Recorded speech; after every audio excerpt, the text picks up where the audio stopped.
you for coming. Folks are still trickling in, but we're going to get going. Can you all hear me okay? All right, awesome. Today, I'm going to talk about turning data into business assets with embedded analytics, specifically GenAI-Powered analytics with ThoughtSpot. I'm Florian Schouten, the VP of Product here at ThoughtSpot. And let's dig in. So ThoughtSpot's been around for roughly a decade or so, and our mission has always been the same, right? Build a more fact-driven world, and the way we really kind of implement that in the way we think about it is making the barrier to entry for analytics really, really low, right? Really focusing on empowering business users to self-serve, truly self-serve, kind of unlocking the data team to work on more valuable projects. And so analytics invisible and outcomes visible, insights visible is really a key way we think about that. Obviously, we can't deliver that with lots of great partners like Databricks in the data space. And as you can see here, we're very lucky to have built a really great set of customers, both from large Fortune 500 organizations, all the way to new and exciting kind of digital natives and startups using our platform. All right, so what does generative AI mean at ThoughtSpot? We implement that in a feature of the product called ThoughtSpot Sage. And Sage is really our way of delivering on natural language queries, but also things like highlighting and summarizing trends in dashboards and things like that. It's really made for business users, and we'll show you that today during the demo, how business users can not only ask questions, but can really understand and validate that the results they're getting back are accurate. And that's because we're built on our own kind of relational search engine that we've developed over the last 10 years. And so that really helps drive accuracy. It also drives the expressibility of the types of questions you can ask because it's using that existing search mechanism that generates the SQL for you. We've invested a lot in human-in-the-loop feedback, specifically, like I said, also allowed business users to provide feedback. I'll show you that. And, as you can see from the kind of customers we work with, obviously, it's intended to be very enterprise-grade, like lots of bells and whistles around both governance and security that you can feel confident about. All right, how do people consume analytics using ThoughtSpot? Obviously, there are usually two ways, right, with analytics. One is a kind of standalone analytics application where your more traditional BI deployment for internal users to get answers to their own questions, consume content. And the second is to embed ThoughtSpot into your internal portals or into your own products as either a way to deliver curated experiences or to allow for generative AI chatbots in your application. And that's the part we'll show both today, but that's the part we'll talk about a little bit more. What do we hear from our customers and what they struggle with? And this is probably not news to any of you here. I think in all the sessions here, this is one of the main themes, right? Is the backlog of work, the amount of work on the data team, the amount of demands coming in from business users. Like, how do I not become a report or a dashboard factory? When users have the next question, how do I avoid that taking up valuable time from my very highly trained data teams so that they can focus on more strategic analysis? Obviously, having that backlog leads to a delayed time to market for new features and obviously budget constraints and pressure that I'm sure many of you are familiar with. And if you're building applications, and the other challenge we hear a lot is, how do I drive more adoption into my applications, right? ThoughtSpot itself is obviously focused on that. And so you can leverage a lot of the capabilities from the analytics to drive more adoption and usage, have users keep coming back to your applications and drive more kind of repeat business. All right, so just a few reasons before we jump into demo why folks tend to choose ThoughtSpot for embedding into their own products. One, faster time to market. As I said, the focus is very heavily on self-service for business users, but also making it super easy and a low barrier to entry for developers to quickly, in a low-code way, build compelling analytics applications or add-ons to your products. And we'll show you some of the developer playgrounds today that we make available to you to make it fast and easy to test and build your applications with ThoughtSpot. Second, obviously, driving that higher app engagement. Everybody's looking to embed generative AI and chatbots in their applications. We'll show you today how quick and easy that is to do. And it's no harder than embedding a dashboard or something like that. And so we'll show you that. Again, really driving that true self-service to keep people coming back and really delivering insights to your customers' users. And third, creating new revenue streams, right? I think as you're building products, having an analytics add-on or having different tiers of products that have increased level of capabilities when it comes to data and analysis is a really high value thing to do. And it's kind of like hitting the easy button by doing it with ThoughtSpot, right? Rather than trying to build it yourself. All right, so let's jump in a quick demo. I will focus on first talking a little bit about the core ThoughtSpot platform, and then towards the end I'll talk about developer tools as well. So what you're seeing here is the homepage. You'll see a natural language search right at the top. You'll see a KPI watch list right below that. KPI watch lists are really great ways for you as an organization to just quickly at a glance track the trends of your key top KPIs. There's also an excellent ThoughtSpot mobile app for you to try. Go check it out in the App Store. That has really nice watch lists, and we do anomaly-based alerting and lots of advanced features around KPI tracking that you should check out. And then obviously you can build curated pre-built content, which we call live boards. So let's start by digging into a live board, because it's a great way to illustrate kind of the capabilities of ThoughtSpot. Now, there are two reasons why we call these live boards rather than dashboards. First, the data is always live, right? This data is retrieved from Databricks or other data sources as the user logs in and personalized to the user. The second reason we call it live is that it's really a starting point for in-depth exploration and asking follow-up questions rather than curated content with pre-built drill, filter drop-downs and pre-built drill paths. And one example of that exploration, as you can see on the KPI I've highlighted, that I can run a change analysis on this, really drastic drop in quantity sold week over week. So when I click on that exception there, it runs an automatic change analysis. So the system is now, on behalf of the business user, looking at the various dimensions of the data to try to identify patterns as to what is the cause of this drop, right? So specifically, it's identified that for item types, the shirts category has actually a significant change in the week over week data. So that's something I may want to drill in further, whereas the others are not really, kind of significant and more normal changes that I would expect in the data. And so that's already an immediate insight. I can drill into the shirts to do further change analysis. I can also look at stores, for example, to show that none of the stores really have any significant changes here. So that's one example of a change analysis. The other change analysis you can do when I close this one is any user can highlight two data points directly in the trend that they see, that it looks like maybe an unexpected change. And they can highlight those two dots and run a change analysis specifically on those two data points to see what are the contributing factors to that specific change, right? So the same exact logic applies, but now instead of shirts, I see that jackets are actually a consistent cause for that increase, and that in this case, there is a specific store that's really driving increase. And so again, great way for me to have a starting point to take an action and figure out what's going on and what I want to do about it. All right, so that's one type of interactivity for end users that also the embedded apps, of course, offer. The second is like drill anywhere, right? So if I wanted to see on this chart on the right here, for example, if I wanted to drill into jacket sales for Berkeley, I just click the drill down option from the contextual menu. And what you see here is all available attributes in the data, right? And so I'm not limited to drill to a predefined set of fields. The user can pick any field they want to drill into, which is extremely powerful. And so when I select product in this dropdown, for example, you'll see that it breaks out the sales of jackets in Berkeley into the individual types of jackets we sell. I can sort this very easily descending and see the top and bottom selling, SKUs for jackets. So that's another example of the interactivity that I talked about. So that's all I want to really talk about pre-built content. But let's start to switch over from here to like asking new questions, right? So let me scroll to the top. There are two ways to ask new questions. One is natural language search, which we'll get to in a minute.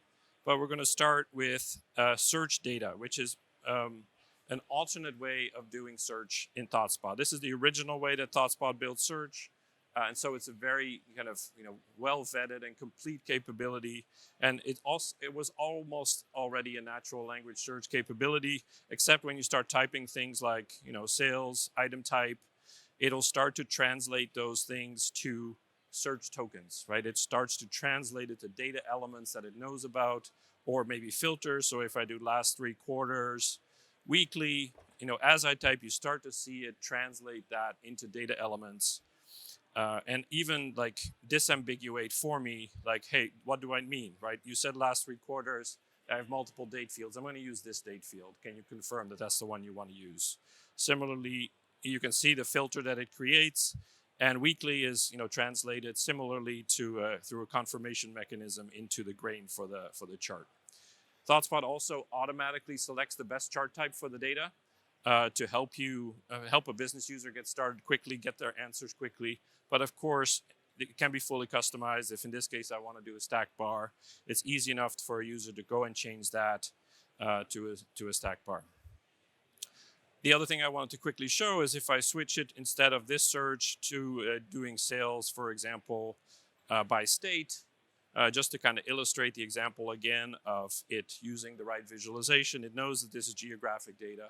It'll automatically pick a map visualization for you. But again, if you don't want that, if you just want a column or a bar chart, feel free to change it, and it's easy. All right, so that's a little bit about what the business user does. If I'm an analyst, I want to further validate that these are in fact the right SQL queries being generated. Like we create another one where I filter on California, just to give the example of another filter. There are more ways to further validate that the queries being generated are correct. And that is in the right-hand menu, you'll be able to choose 2 options. One is a query SQL view, where you can quickly see the SQL that gets generated by this search token system. So you as an analyst can validate that this is correct. And if you're not really an analyst that knows SQL, you can also understand what tables is it coming from, what joins is it using, where is it applying the filters. And so another great way for teams to really validate that the insights they're getting are accurate.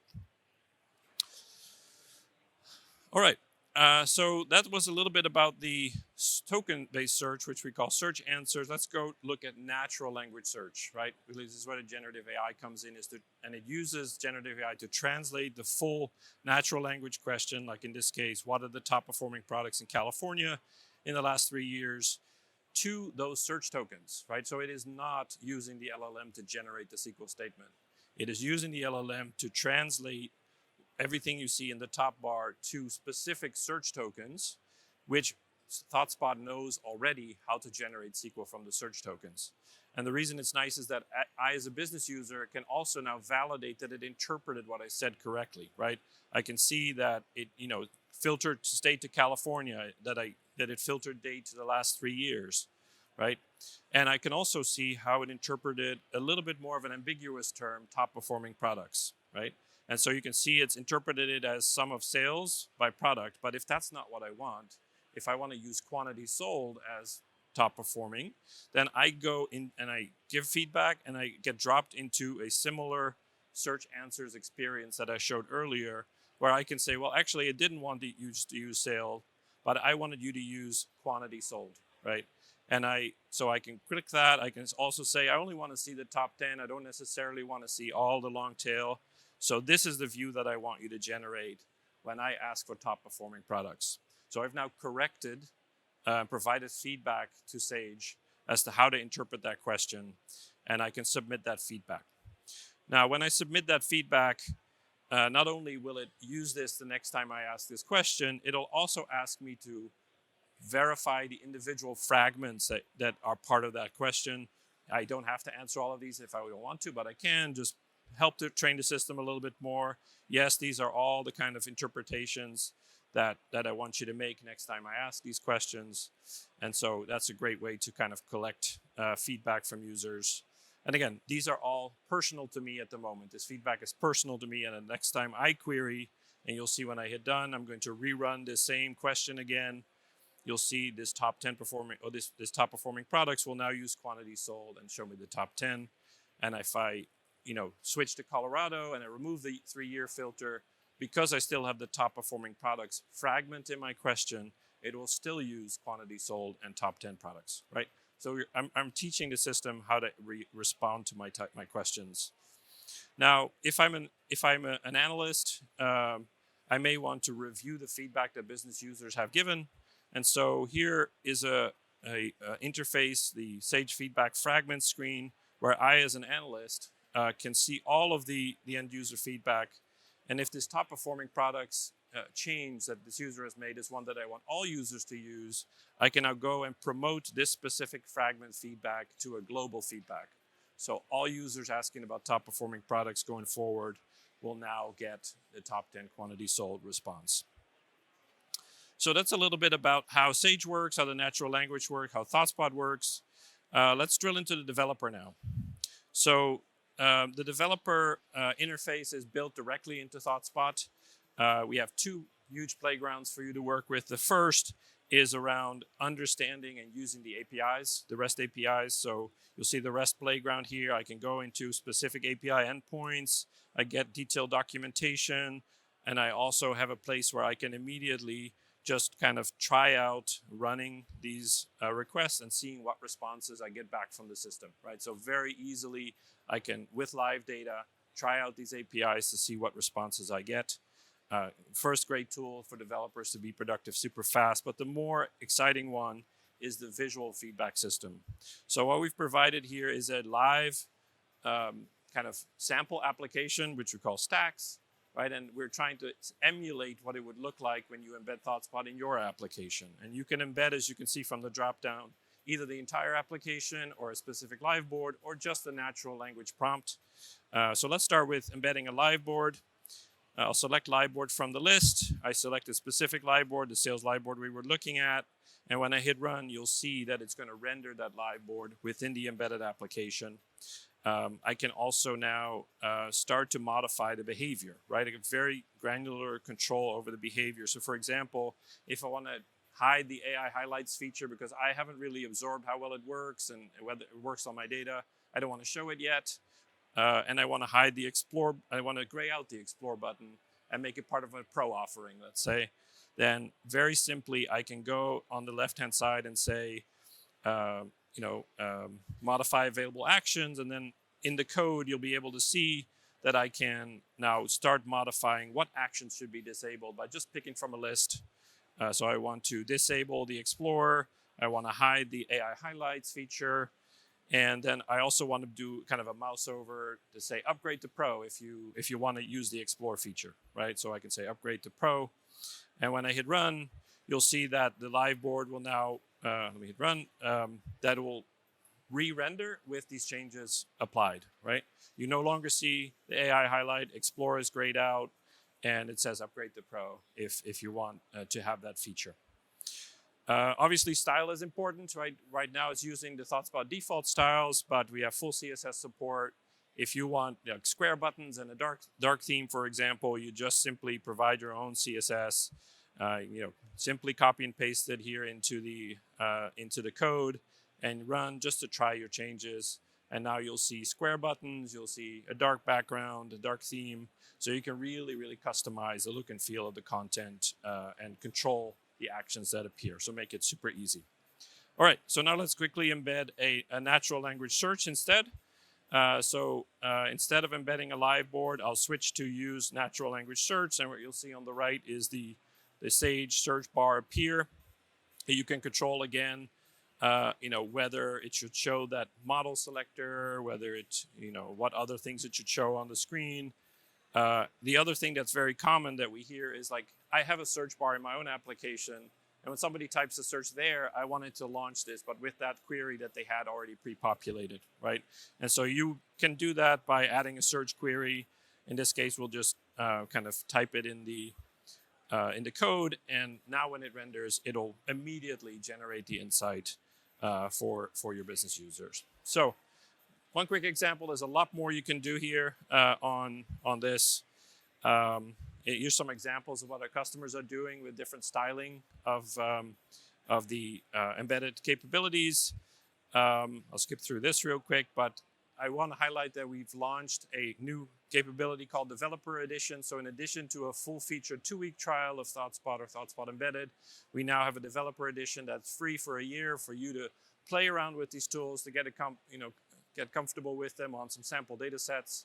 It's a great way to learn and even to build your own skills when it comes to these kind of embedding projects. So that was it. If there's any questions, we'll be at booth 104 all day. Thank you for your time, and have a great rest of the show.